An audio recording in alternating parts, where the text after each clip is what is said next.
अस्सलाम वालेकुम students and welcome to ACCA professional coaching. आज का हमारा टॉपिक है कंसोलिडेशन, जो स्ट्रेटेजिक बिजनेस रिपोर्टिंग में एक इंतहाई इम्पोर्टेंट टॉपिक है। इसके अंदर जो है हम बेसिक्स से शुरू करते हैं, क्योंकि अगर बेसिक्स को आप मास्टर कर लें तो जो एडवांस टेक्निक्स हैं कंसोलिडेशन की, उनको सीखने में आपको कोई मुश्किल का सामना नहीं करना पड़ेगा।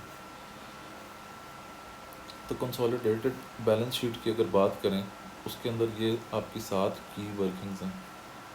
इन 7 की वर्किंग्स को आपने बाय हार्ट लर्न करना। पहली वर्किंग है ग्रुप स्ट्रक्चर। ग्रुप स्ट्रक्चर में आपने ग्रुप स्ट्रक्चर इसी तरह प्लॉट कर लेना, ताकि आपको पता चले कि पेरेंट की कितनी सब्सिडरीज़ हैं, कितने एसोसिएट्स हैं, और कितना जो है कितनी रिस्पेक्टिव होल्डिंग्स हैं उनकी, कितना कंट्रोलिंग इंटरेस्ट है, कितना नॉन कंट्रोलिंग इंटरेस्ट है, वो इसी तरह आपने कैलकुलेट करके यहाँ पे लिखते हैं। दूसरी वर्किंग आपकी है नेट एसेट्स। नेट एसेट्स आपने जो है सब्सिडरी के लेने हैं और उसको आपने ब्रेक करना है। रिपोर्टिंग डेट वाली फिगर्स आपको बैलेंस शीट से मिल जाएंगी, और जो एक्विजिशन डेट की फिगर्स हैं वो आपको क्वेश्चन में गिवन होंगी।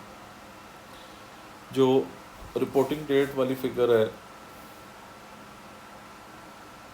आपकी ऑर्डिनरी शेयर कैपिटल की, वो सेम होती है, शेयर प्रीमियम की भी सेम होती है,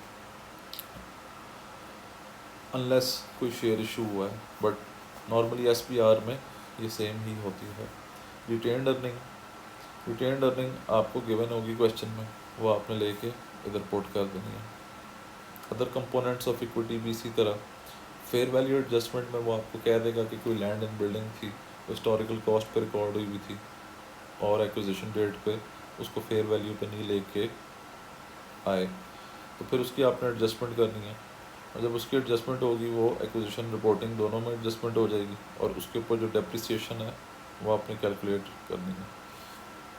ख्याल कीजिएगा, डेप्रिसिएशन कैलकुलेट करते हुए नॉर्मली वो प्रो रेट भी करवा देता है, 6/12, 9/12, तो उसका आपने ख्याल रखना है।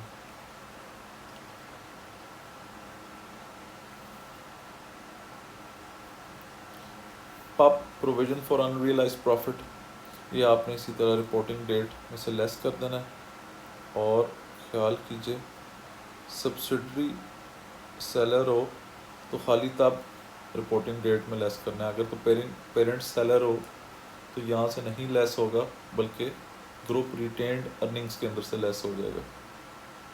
तीसरी आपकी वर्किंग है गुडविल की। गुडविल में आपने फेयर वैल्यू ऑफ कंसिडरेशन लेनी है एट एक्विजिशन डेट, ठीक है। NCI at fair value at acquisition date, net assets at acquisition date, ये आपकी वर्किंग 2 है। ये हमने कैलकुलेट किए हुए नेट एसेट्स एक्विजिशन डेट पे, ये हम लेके यहाँ पे सिंपल पुट कर देंगे। इम्पेयरमेंट कभी गिवन होती है, कभी आपको कहता है कि कैलकुलेट करो, और उसकी आपने छोटी सी वर्किंग करनी होती है।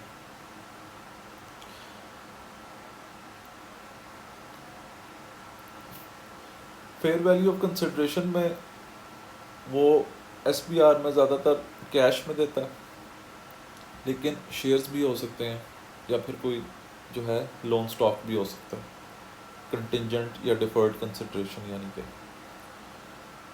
चौथी वर्किंग NCI फेयर वैल्यू पे आपने लेना है, उसके अंदर जो NCI की ग्रोथ है वो आपने ऐड कर देनी है। अब हमारे केस में NCI 40% था, तो 40% आपने लिया, और किस चीज़ का लिया, ग्रोथ का लिया, और उसको आपने NCI जो फेयर वैल्यू के अंदर था उसमें ऐड कर दिया। ग्रोथ कौन सी, ये वाली ग्रोथ, इसलिए हमने इसका अलग से कॉलम बनाया। उसके अंदर से आपने इम्पेयरमेंट लेस कर देनी है। इम्पेयरमेंट में याद रखें सब्सिडरी का शेयर आपने लेना है, सारी की सारी इम्पेयरमेंट नहीं है तो उसे लेस कर देनी, सब्सिडरी का शेयर लेना है, यानी कि NCI का शेयर लेना है। हमारे केस में 40% है तो 40% ही लेस होगा। नेक्स्ट आपकी ग्रुप रिटेन्ड अर्निंग्स, उसके अंदर पेरेंट्स के अपने रिजर्व यानी अपनी रिटेन्ड अर्निंग पेरेंट की। P's share in subsidiaries growth, कौन सी वाली ग्रोथ, ये वाली? नो, दिस टाइम ये वाली ग्रोथ। इसलिए हमने इसको अलग अलग स्प्लिट किया हुआ है, क्योंकि हम रिटेन्ड अर्निंग कर रहे हैं, तो रिटेन्ड अर्निंग की ही सब्सिडरी की ग्रोथ आपने यूज़ करनी है। वो आपने लेके उसको सिंपल यहाँ पे 60% लेके ऐड कर देना। उसके बाद इम्पेयरमेंट अगर है उसका भी 60% यानी पेरेंट का शेयर लेके लेस कर देना है। उसके बाद पेरेंट का share in associate, associates growth क्या है या प्रॉफिट्स, यानी कि एसोसिएट के जो प्रॉफिट थे उनमें कितना शेयर है, ठीक है। लेस इम्पेयरमेंट, इम्पेयरमेंट याद रखें एसोसिएट की जब भी इम्पेयरमेंट की बात है तो वो 100% लेस होगी, पी का शेयर अलग से नहीं कैलकुलेट किया जाएगा। सिक्स्थ आपकी वर्किंग है अदर कंपोनेंट ऑफ इक्विटी, ये same to same group retained earning work की वर्किंग की तरह कि पेरेंट के अपनी इक्विटी कितनी थी, अदर कंपोनेंट ऑफ इक्विटी, उसके अंदर पेरेंट का शेयर कितना था 60% हमारे केस में। और पॉजिटिव नेगेटिव मूवमेंट क्या है, इसकी एक छोटी सी वर्किंग है, ये जब हम किट का क्वेश्चन करेंगे तो आपको मैं एक्सप्लेन करूँगा। सेवन्थ आपकी जो वर्किंग है इन्वेस्टमेंट इन एसोसिएट, इसमें आपने cost of investment, parents share of associates growth less impairment 100%। अगर तो आप नोट करें कि ये जो दो फिगर्स हैं ये एग्जैक्टली इन दो फिगर्स से टैली होती हैं,